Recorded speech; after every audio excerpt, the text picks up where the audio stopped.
Hi guys, and welcome to the channel. Welcome to day one of my new hobby. Yep, I'm going to have a go at some slot car racing, and something I've always wanted to do ever since I was a child, but never really had the opportunity. And I thought, well, why not? Why not just have a bit of fun and enjoy myself? So here I go. But I would like to say thank you to a couple of channels. There's a lot of channels on YouTube that I enjoy, but there's a couple for today that I want to thank. First one is Track Fans TV. Thank you, mate. You do great videos. Subbed. I really like your channel. You have some good stuff there. So guys, go and check out Track Fans TV. He's a good talker. Oh, he can talk the ears off a donkey, but he is fun. He is funny sometimes, and he knows his stuff. Okay, so check out Track Fan TV. He covers some big events, big slot car events that are really interesting and really fun to watch. So thank you for your inspiration to get cracking with the hobby. Also, the other channel I enjoy is Johnny S. Yeah, Johnny S. I'm not sure what the S stands for. Maybe I need to watch a few more videos and study them a bit harder. Maybe it's for the S's in this track. Maybe it's for speed or Stephen. I'm not sure, but I'm gonna find out. But thank you, Johnny S, for your channel. Your videos are great. You have good content, and you speak very, very well. Easy to understand and follow, and I like Johnny S's tracks. He built a couple of Scalextric track, and that's one of those builds actually inspired me to build this one. It's simple, it's layout, it's not multi-level with tunnels and bridges and flashing lights and buildings and mountains. It's a basic bare bones racetrack that you can enjoy by yourself or with your friends.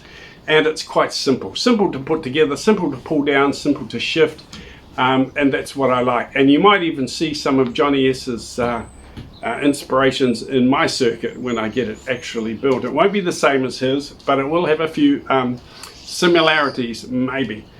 So thank you, Johnny S, for your inspiration as well. Now, I also want to say hi and thank you to Nathan at the Franklin Model Shop in Hamilton. Great service, guys, great range of products, whatever your hobby. And I went all over Auckland looking for stuff, and I just couldn't really find what I needed. But I rang Nathan at Hamilton there, and he had everything I wanted. He packed it all up for me. Great service. So check it out, guys, the Franklin Model Shop in Hamilton. I'm not getting paid to say this. I'm just telling you because I was very happy with the service and all the products and the things they had there. They packed it all up for me, and they were very, very helpful. A lot of the shops around Auckland or different places you go into, you ask a question and they don't know anything. They don't know anything about the products. They just sell it. But at the Franklin Model Shop, they are very helpful, so check them out.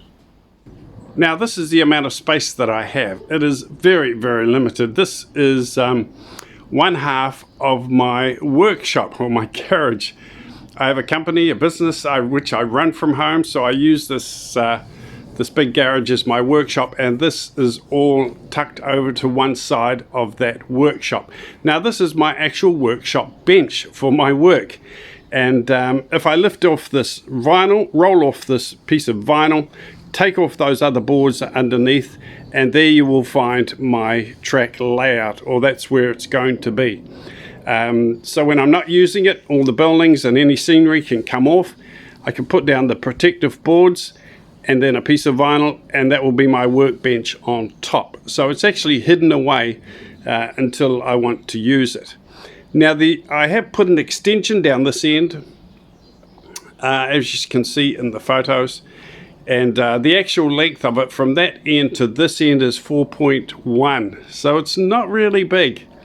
Not really big. 4.1 by 1.2, I think it is. 1.2, 1200 across, and 4.1 in length. So quite a good length.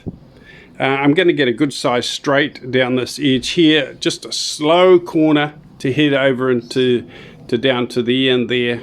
So it'll be a really high speed turn, and it was inspired by Johnny S and one of his track builds on his channel.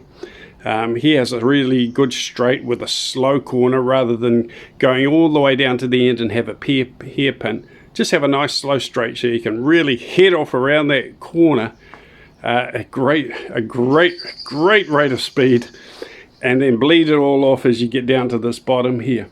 I'm not going to have a hairpin at the bottom where I can fly off or de-slot. I'm just having a nice slow, maybe a crossover or two, just a nice slow turn, then I'll come back. But we'll get into the track layout a little bit later on. Just wanted to show you my space. Now over in this corner here is going to be my modeling area where I can do some painting and modeling and fix things and make a few things for the layout. That's the model area.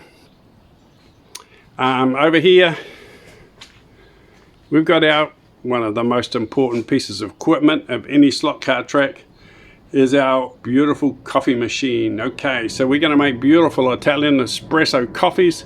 If I've got my friends and mates around racing, we can make cappuccinos, hot chocolates, and all sorts of nice hot drinks on that lovely Italian coffee machine. Now let's have a look at what I've got to start off with. I decided the best way to go after watching a few videos on YouTube and comparing prices everywhere. The best way to go is to get a set. In fact, I bought more than one set to get myself started. Cars in New Zealand are normally around about $100 to $120 each. And the set has two lovely Scalextric cars, 132 scale, plus you've got all the track, plus you've got the controllers and the power box.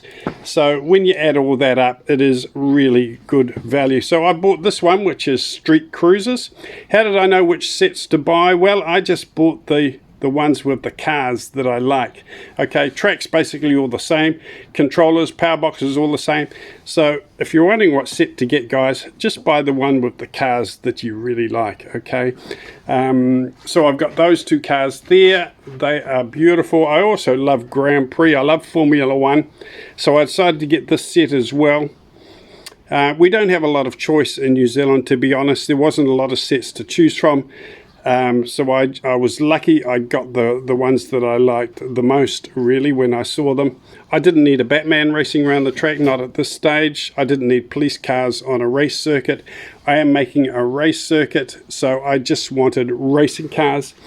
So this has got two lovely Formula One cars in here, and they are beautifully modeled. They got the driver in there. Just lovely, and they're over $100 a piece to buy in New Zealand in the shops by themselves. So that was really good value. This one does come with a lap counter, so I noticed that because the other box of sets I bought didn't have a lap counter, so I wanted a lap counter. And the other set I got are these American Street Jewel, because I just love the American muscle cars. They're so cool. So we got the Camaro and the Mustang. I'm a big fan of the Mustang. Maybe one day I will own a real Mustang. I'm dreaming about that. If I keep working hard on my business, maybe one day I'll have enough spare cash to buy a Mustang. That would be fantastic. I mean, I've had some nice cars in the past. I've had some beautiful 5 Series BMWs. I've owned Jaguars, I've owned Porsches, so I have owned some really nice cars. I do love them and enjoy them.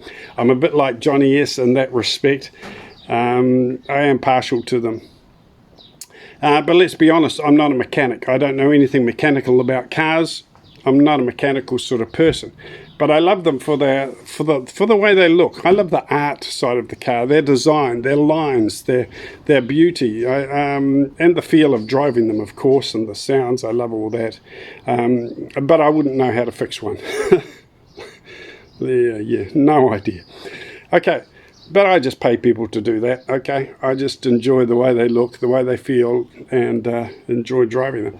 Now I bought one of these. I thought this was quite good, a power base. There are more advanced models of this, but this is the basic one, and I think it gives you, I've downloaded the app already, so it gives you a few options. You can make your races a little bit more interesting. I bought a couple of buildings which I can take off when I put my cover back on the track, my work desk. If I put the cover back on, I can just take off these buildings and put them in a box and just set them up when I'm going to race. Someone bought me a gift the other day for Father's Day, 8 pieces of straight in a box. They were about $100 here, so they're not cheap, but 8 pieces of straight in a box. That was a great gift, and that was wonderful. So this is what I've got to work with, guys. 3 sets. I think between all the curves and the corners and everything that I have in these sets, plus the 8-pack there, I think I'll pretty much have enough. I have got some crossovers up there on the shelf as well, so I'll put those in to mix it up a little bit. Because if you've only got 2 lanes, you know, you don't want to be permanently on the outside lane or permanently on the inside lane. You want to have a couple of crossovers so both drivers can take the inside lane or the outside lane. They sort of share it together, so it makes the race more sort of even as far as distance to drive. So that's about it, guys. That's what I'm going to start with. So over the next few days I will start laying it out on my board, trying to come up with a good layout, a good design. And once I've done that, I'll start the build and put everything down. I'm not going to fix the track down permanently, but it is going to sit down nice and tight and snug, because like Johnny S, I'm going to get some artificial grass and put down in between the track pieces. They'll be cut to the right shape so the track will fit inside the cutout areas.